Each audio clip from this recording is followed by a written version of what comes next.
From the Presidential Palace, Manila, Dateline Malacañang.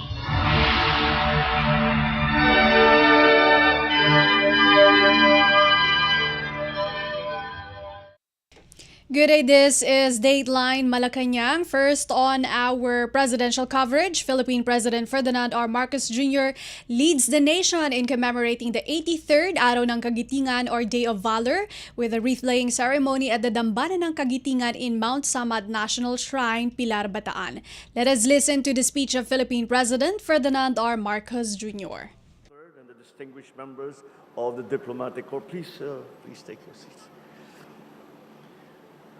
The Japanese Ambassador to the Philippines, His Excellency Endo Kazuya, the U.S. Embassy Deputy Chief of Mission, Mr. Robert Ewing, Province of Bataan Governor Jose Enrique Garcia III, Bataan 2nd District Representative Albert Raymond Garcia, Pilar Municipal Mayor Carlos Pizarro, and the other municipal mayors here present today, National Historical Commission of the Philippines Chairperson Regalado Jose Jr., Philippine Veterans Affairs Office Administrator Reynaldo Mapago, the Bishop of Diocese of Balanga, Most Reverend Rufino Sescon Jr., and our honored veterans of World War II, fellow workers in government, distinguished guests, ladies and gentlemen.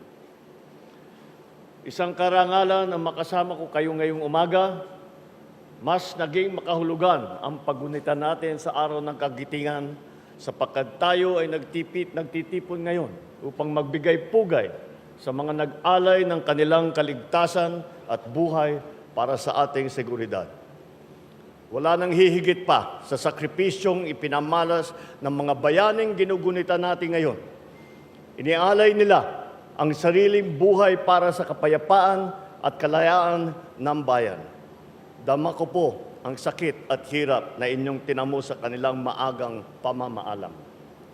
Hindi lamang sila sa sundalo, hindi lang mga pulis ngayon, kundi pati na ang mga kafgu, mga bombero, mga inaasahan natin na magpapanatili sa kaayusan at kapayapaan ng ating bansa.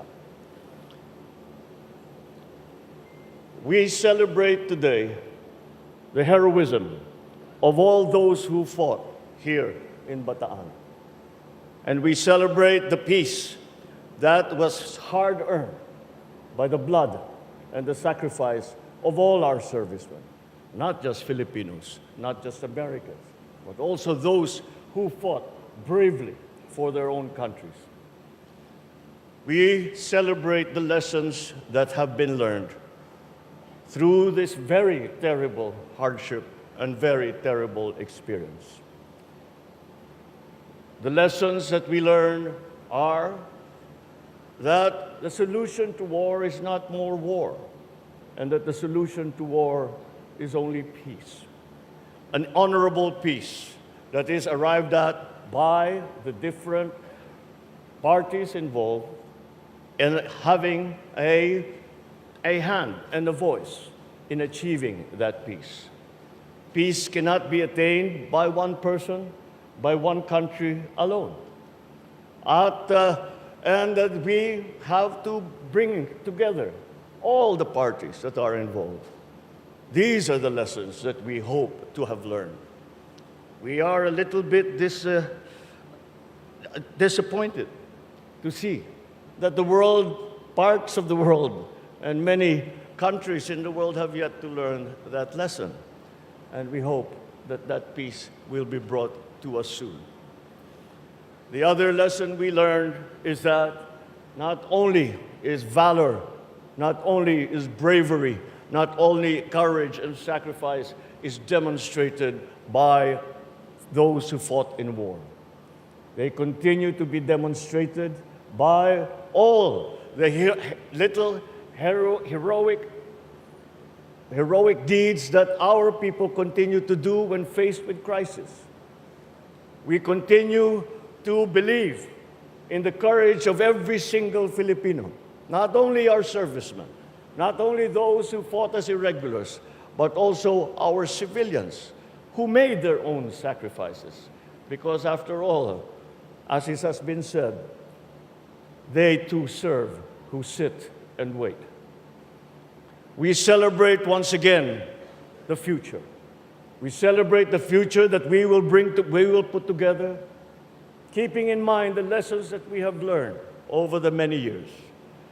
And we will continue to celebrate that every single day as we who serve the public continue to find ways to keep that peace, to make that peace more permanent, to maintain that peace so that our people live a good and profitable and productive, constructive life. These are the things that we celebrate today. These are the lessons that were hard-earned, and these are the lessons that we now apply to our lives. And this in hand, this will bring us to a brighter future. And that is why, once again, we celebrate today, Araw ng Kagitingan, the Day of Valor, for the valor that was demonstrated here in these sacred mountains, the valor that was demonstrated here, but also the valor, the courage, and the sacrifice that is demonstrated by every single Filipino every single day because of their love for Filipinos, because of their love of the Philippines. That is what we celebrate. That is the lesson that we learn, and that is the lesson that we will carry into the future. Thank you very much. Mabuhay ang Pilipinas, mabuhay ang bagong Pilipino. Thank you very much, His Excellency Ferdinand R. Marcos Jr. You just listened to Philippine President Ferdinand R. Marcos Jr. during the commemoration of the 83rd Araw ng Kagitingan or Day of Valor. Dateline Malacañang. To continue the broadcast of Dateline Malacañang, the national government is prepared to help local government units or LGUs hit by the recent eruption of Mount Canlaon on Negros Island Tuesday. As directed by Philippine President Ferdinand R. Marcos Jr., the Department of Social Welfare and Development or DSWD is actively cooperating with local authorities to provide help to citizens in impacted areas. Presidential Communications Undersecretary and Palace Press Officer Claire Castro in a Palace press briefing said the government is determining the situation and will give essential needs to affected LGUs. Ngayon po, patuloy pa rin po ang binibigyan ng serbisyo po. Ayon na rin sa direktiba ng ating Pangulo. Ang DSWD po ay hanggang sa ngayon po, ngayong April 8 ay sinabi po na ang field offices po sa Western and Central Visayas ay closely coordinating po sa mga affected local government units. At patuloy pa rin po ang pagbibigay ng mga provisions of family food packs and non-food items sa ating mga kababayan na naaapektuhan. At sa ngayon po, level 3 pa rin po, ayon po sa field box, ang level ang alert po. So, nandun pa rin po ang panawagan ng mga LGUs na huwag po pasukin yung 6-kilometer radius dangerous zone. Kung kinakailangan po, ito po titignan po mabuti kung ano po ang pangangailangan ng mga LGUs at agad-agad pong bibigyan po ito ng tulong. Volcanology and Seismology or PHIVOX reported that the volcano erupted at 5:51 in the morning. This is the volcano's third eruption. Since the December 9, 2024 Canlaon eruption, there are hundreds of families staying in various evacuation centers in Canlaon City. The first eruption was on June 3, 2024. PHIVOX said alert level 3 remains in effect over Canlaon. Dateline Malacañang. Malacañang said the government is doubling its efforts to provide more employment opportunities for Filipinos. Presidential Communications Office Undersecretary and Palace Press Officer Claire Castro is optimistic about the Philippine Statistics Authority or PSA's latest report on the higher employment rate in the country in February 2025. Castro said the government will keep on spearheading job fairs nationwide to help jobless Filipinos, especially graduating beneficiaries of the Pantawid Pamilyang Pilipino program or 4Ps. She said the graduating 4Ps members may be hired on the spot at job fairs hosted by the Department of Labor and Employment. Good news po yan. Kung tumaas po ang employment rate, ibig pong sabihin ay maganda po ang nagiging palakad ng ating gobyerno para po maibsa naman din po ang kahirapan ng ilan po sa atin. Dahil kapag ka po talagang mahirapang kumuha ng trabaho, mahirapan din po silang makakuha ng income. So itutuloy-tuloy po natin yan dahil meron naman din po tayong programa para sa mga hiring ng mga employees ng ating mga kababayan. Especially, meron pong programa para do sa mga 4Ps beneficiaries na makakuha ng on-the-spot hiring. So maganda pong balita yan. On April 4, Philippine President Ferdinand R. Marcos Jr. said that the government will continue to help Filipino job seekers and nano-entrepreneurs. According to the PSA's most recent labor force survey, the unemployment rate fell to 3.8% in February 2025 from 4.3% in January 2025, the lowest percentage since December 2024 when it was 3.1%. Data from the PSA showed that the number of unemployed Filipinos fell to 1.94 million from 2.16 million in January of this year. In contrast, the employment rate increased to 96.2% in February 2025, up from 95.7% in January. The number of employed Filipinos increased to 49.15 million, exceeding the 48.49 million and 48.95 million recorded in January of this year and February 2024 respectively. Dateline Malacañang. In related news, the National Economic and Development Authority or NEDA announced that the administration of Philippine President Ferdinand R. Marcos Jr. is reinforcing its campaign for high-quality jobs as the country's underemployment rate fell in February of this year. The NEDA statement came after the Philippine Statistics Authority or PSA revealed that the country's underemployment rate declined to 10.1% in February 2025 from 12.4% in February 2024. Underemployment measures workers looking for more jobs or working hours.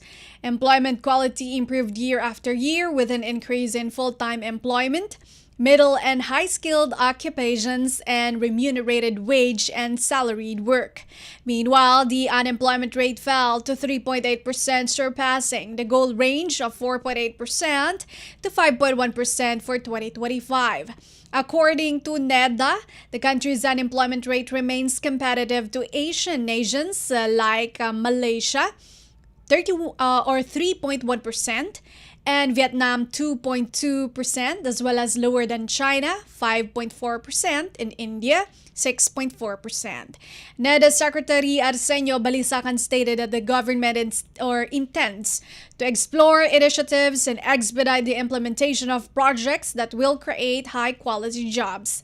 Balisacan also emphasized the importance of developing the lifelong learning development framework, which could foster continuous learning and empower individuals to expand their talents, seek higher education, or obtain micro-credentials while working. Balisacan said cooperation with the business sector will be strengthened to ensure that training programs are tailored to industry requirements, thus improving worker skills and productivity, as supported under the Enterprise-Based Education and Training Framework. The government is preparing to launch the Trabaho para sa Bayan or TPB Plan 2025 to 2034. The TPP plan highlights the government's key employment strategies such as programs to increase the competitiveness of the Filipino workforce, encourage innovation and technology adoption among enterprises, particularly micro, small, and medium-sized businesses, and improve labor market governance, including social protection programs. Dateline Malacañang. Malacañang said Philippine President Ferdinand R. Marcos Jr. directed concerned government agencies to ensure the safety of Filipinos returning to their hometowns to observe Holy Week. In a press briefing, Presidential Communications Office Undersecretary and Palace Press Officer Claire Castro said the Department of Transportation or DOTR has been directed to conduct strict inspections at terminals, ports, and airports to ensure that there will be no delays in operations leading up to the Holy Week. Castro said concerned agencies would heighten its monitoring to ensure the solemn observance of Holy Week.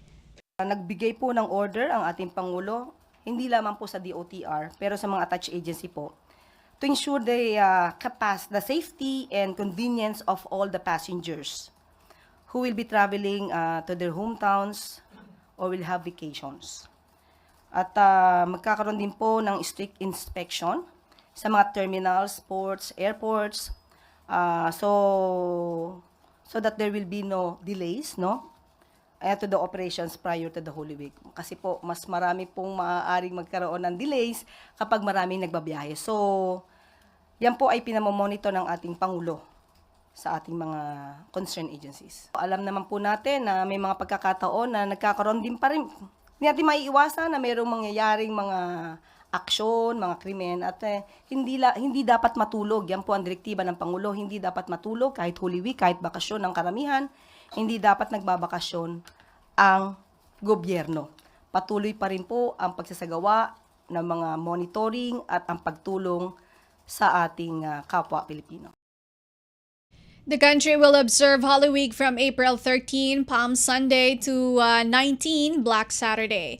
The Philippine National Police will deploy 40,151 police officers as part of its Oplan Ligtas Sumvak 2025 campaign to ensure public safety during Holy Week and to secure summer vacation travelers.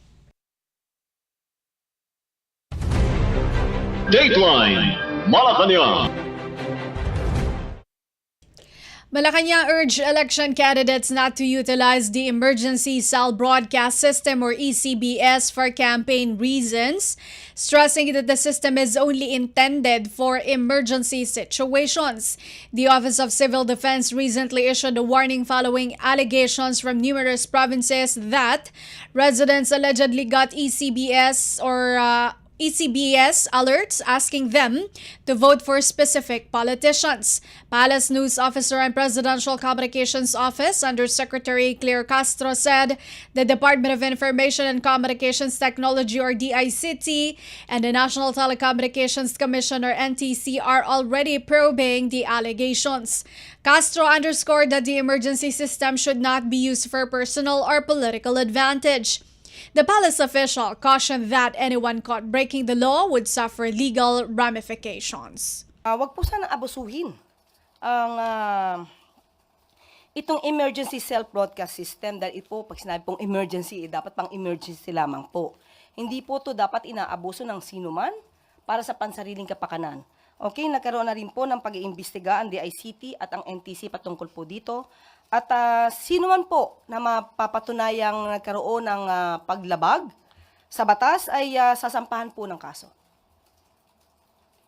CBS is a vital component of the government's disaster response system intended to alert the people to life-threatening situations like earthquakes, typhoons, and other impending dangers.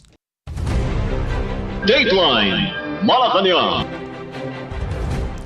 Malacañang said the Philippine General Hospital or PGH will be adding more staff to enhance its medical services and serve more Filipinos. With 1,200 new positions authorized by the Department of Budget and Management or PGH, the nation's top government hospital is expected to see a significant increase in manpower.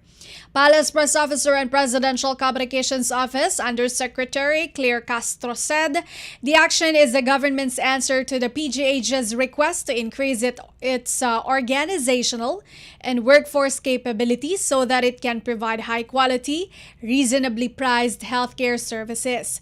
She clarified that in order to enhance patient care and guarantee prompt medical attention for individuals seeking treatment, the hospital decided to increase its workforce.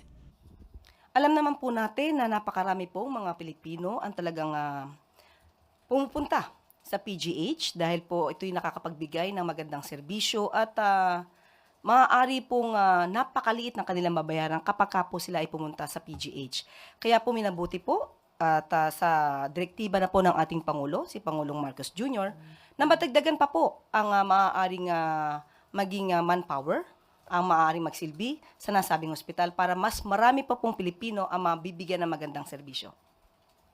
Starting in the first quarter of 2025, the fourth quarter of 2025, and then in 2026 and 2027, there will be 4 phases to the pursuit of creating new rules. Dateline Malacañang. Malacañang said that dredging operations in the Cagayan River have already ceased as early as 2023. In a Palace Press briefing, Presidential Communications Office Undersecretary and Palace Press Officer Claire Castro said the dredging of the Cagayan River was stopped allegedly due to poor market condition of the dredge materials.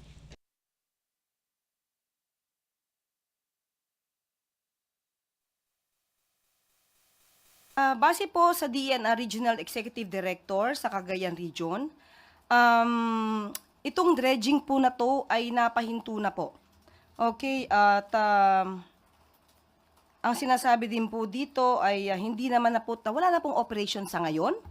At according to the statement, and I quote, the private sector that engaged had been stopped operation or had stopped operations in 2023 pa po. Okay? Allegedly due to poor market condition of the dredge materials. So, yun po. Matagal na po itong ipinahinto. At matagal na lang pong hindi to, wala pong activity sa nasabing lugar about dredging po. Folk Group, pambansang lakas ng kilusang mamamalakaya ng Pilipinas o Pamalakaya, earlier blamed former President Rodrigo Duterte for the sharp decline in fish catch in Cagayan River because of massive dredging operations carried out under his watch. Pamalakaya said the river dredging project initiated during Duterte's term and carried out by Chinese contractors caused serious damage to the local fishing industry.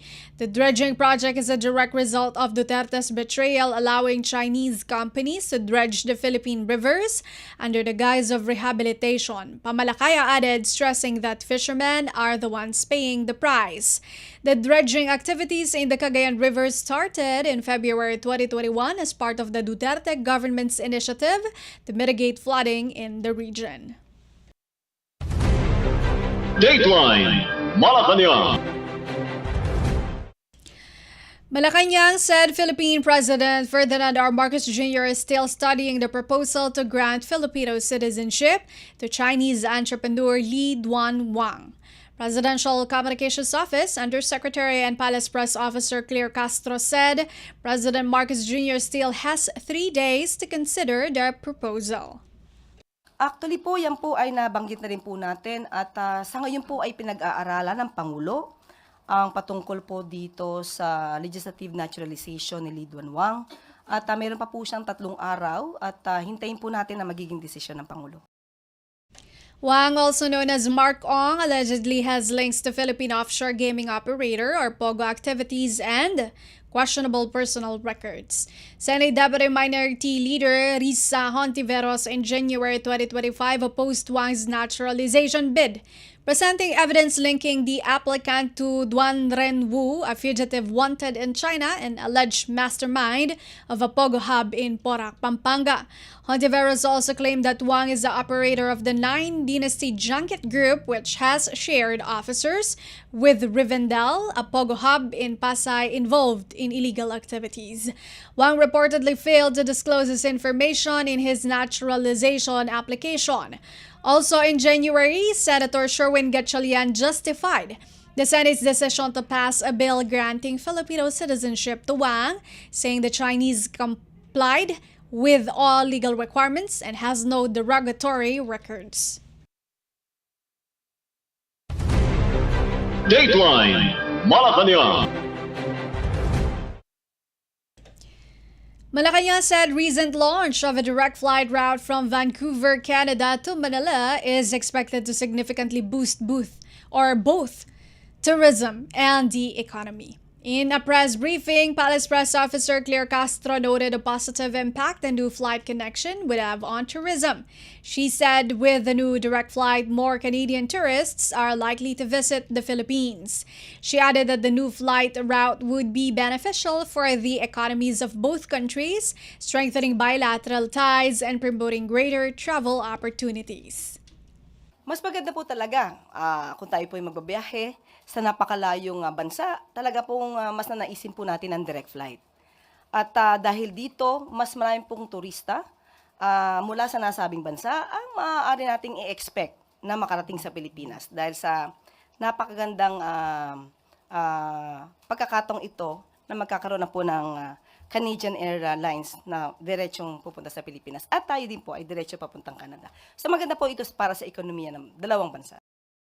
Air Canada, the flag carrier and the largest airline of Canada, opened its new Vancouver-Manila route last week. It will operate 3 non-stop flights per week, Monday, Wednesday, and Friday throughout April, and increase to 4 flights per week by May. In 2024, Canada ranked 6th in tourist arrivals in the Philippines with 269,300 visitors, contributing $304.32 million to the local economy. Dateline Malacañang. Finally, for Dateline Malacañang, Presidential Communications Secretary Jay Ruiz highlighted that the Philippines recorded 0 media killings in 2024, the first time in 20 years. Ruiz said in a press briefing as he led the relaunch of the Media Vanguards together with the Presidential Task Force on Media Security or PTFOMS and the Philippine National Police or PNP. The initiative is to ensure the safety and security of media practitioners, especially amid the ongoing midterm elections. Ruiz said the relaunching of the Media Vanguards will maintain this good record.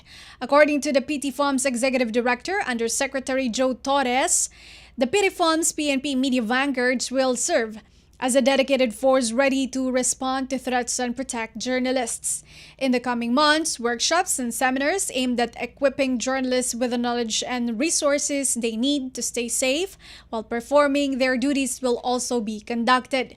The Media Security Vanguards was first launched in January 2022, assigning PNP public information officers as focal persons for media security across all provinces and cities nationwide. Dateline Malacañang. And that is all for Dateline Malacañang for Radyo Pilipinas World Service. This has been Gaza-de Guzman. From the Presidential Palace, Manila, Dateline Malacañang.